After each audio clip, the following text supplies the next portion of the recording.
Bienvenue dans notre rubrique Actualité. Aujourd'hui pour l'actualité, j'espère que tu es prête parce que c'est assez intéressant. Je sens qu'il y aura des bonnes choses quand même. Bon, il y a de bonnes choses, il y a toujours de bonnes choses ici, mais il y a encore plus de bonnes choses aujourd'hui. Alors nous allons commencer avec notre première actualité qui parle du budget 2025 en RDC. Alors, la première ministre Judith Suminwa a déposé ce lundi 16 septembre 2024 à l'Assemblée nationale le projet de budget 2025. Le projet de la loi portant reddition des comptes exercice 2024 et les projets de loi de finances rectificative 2024. À l'en croire, le projet de budget 2025 est chiffré à 49 847 milliards de francs congolais, soit un peu plus de 18 milliards de dollars américains.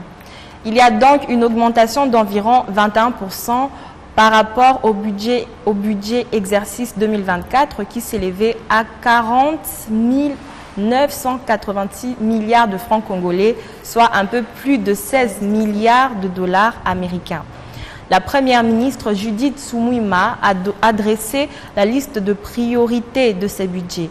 Elle a promis de s'attaquer notamment aux questions relatives à la sécurité, au rétablissement de la paix sur l'ensemble du territoire national, à l'amélioration du pouvoir d'achat de la population, à l'éducation, aux investissements et à la promotion de l'agriculture. Okay. Alors, ça c'est une bonne nouvelle, ça c'est plaisant à entendre et ça augmente encore l'amour que j'ai pour cette dame parce qu'elle est vraiment, franchement elle est extraordinaire et elle fait toujours beaucoup de choses, elle ajoute toujours un plus et c'est très beau. Très beau.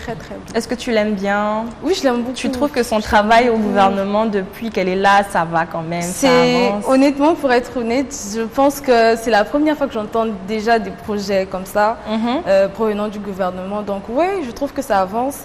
Et elle cherche la paix, c'est déjà... Ça prouve que voilà, elle se soucie vraiment de la population congolaise et c'est ce qui est bien. Et aussi, tu trouves comment le fait que le budget a augmenté de 21% depuis qu'elle a commencé? En tout cas, à propos de ça, je ne m'y connais pas très bien, mais je trouve que c'est bien, ça prouve qu'elle fait quelque chose. Oui, qu'elle fait quelque chose. Au moins, ça ne chute pas. Ça augmente, donc c'est un avantage. D'accord, un avantage vraiment intéressant. Déjà que c'est une femme. C'est une femme. Une noire. Franchement, tout. Alors, on peut passer à la deuxième actualité si tu veux bien. Oui. La deuxième actualité concerne plus les écoliers et il est plus dans le domaine de la gratuité de l'enseignement. Alors, le président Félix Tshisekedi visite les écoles Kamina et du camp Tchachi. C'est lundi 16 septembre 2024. Le président de la République a visité l'école Kamina dans la commune de Kalamou et celle du camp Tchachi dans la commune de Galema.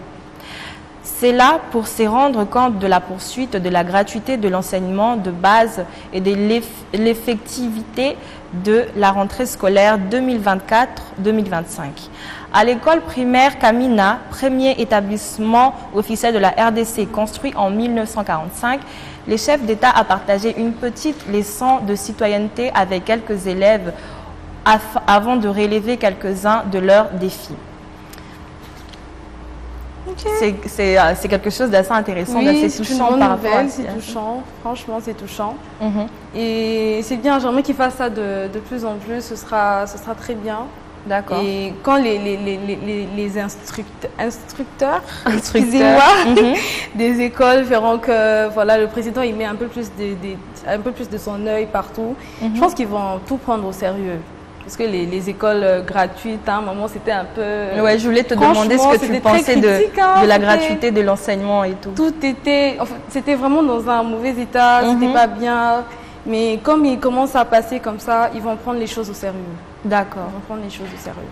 Ok. Et tu étudies dans une école Non. Non, t'as pas vraiment vécu ça. Non. J'ai eu des cousines quand même qui étaient dans ça et on les avait même retirées à cause de ça. Il y avait beaucoup de réalité. Beaucoup. beaucoup. Ça, c'est vraiment compliqué, surtout pour les enseignants eux-mêmes. Alors, voilà, c'est quelque chose de très touchant de la part du président Félix Tshisekedi. Et nous espérons que ça ira avec la gratuité de l'enseignement. Ça va pas dégrader, mais que ça ira de mieux en mieux. Alors, pour finir, nous allons passer à notre troisième actualité, qui a beaucoup plus trait à l'avortement. Il y aura des questions. Franchement, on change de stage, c'est pas bien. Et voilà, ça, c'est bien sûr aux États-Unis. Voilà, c'est la restriction à l'avortement aux États-Unis. Une femme meurt faute de soins en Géorgie. Une Américaine qui avait pris la pilule abortive est décédée suite d'une septicémie aiguë, désolée, c'est très compliqué à prononcer, dans un hôpital de Géorgie, car les médecins n'ont pas pu lui procurer les soins dont elle avait besoin en raison de restrictions liées à l'avortement dans cet État. Il s'agit du premier décès officiellement décrété évitable lié à un avortement aux États-Unis. Amber Thurman, c'est son nom, qui était juste âgée de 28 ans, était déjà mère d'un petit garçon et souhaitait devenir infirmière.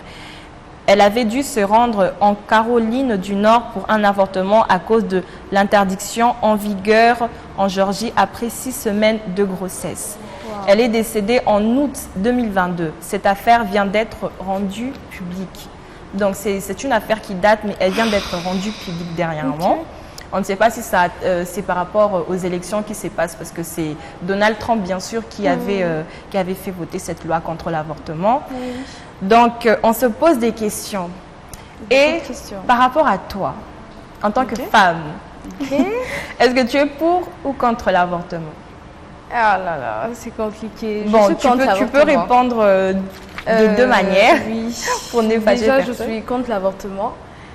Parce que pour moi, c'est un meurtre aussi. Parce que dès qu'il y a fécondation dans, je ne sais pas, l'utérus ou quoi, ça prouve qu'il y a déjà une vie, il y a quelque chose qui vit. Et quand tu décides d'avorter, donc tu interromps la grossesse, tu le tues. Pour moi, c'est un meurtre et c'est pas bien. Donc, je suis contre ça. Mais en même temps, on peut pas juger les gens qui avortent parce qu'il y a plusieurs raisons, des raisons qu'on ne connaît pas.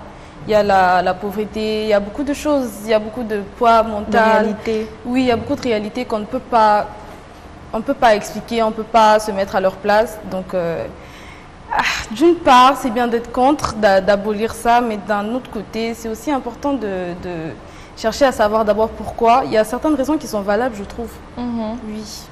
Donc je suis un peu des deux côtés, je ne sais pas où me mettre, je suis pour et contre en même temps. Voilà, comme cette femme qui est morte parce qu'elle n'a pas pu avoir les soins, vu que c'était un avortement, elle est morte juste comme ça à l'âge de 28 ans, avec un petit garçon qu'elle avait. Donc c'est une histoire assez triste, une actualité qui finit un peu d'une manière triste, mais j'espère que ça t'a plu. Oui. Et que ça t'a apporté ça m'a pas plu. Non, mais ça va, oui. Par rapport à l'information, ça t'a plu, ça t'a apporté un plus. Ça vous a aussi apporté un plus par rapport à ce qui se passe dans le monde actuellement. Alors, c'est par là que nous allons conclure notre rubrique actualité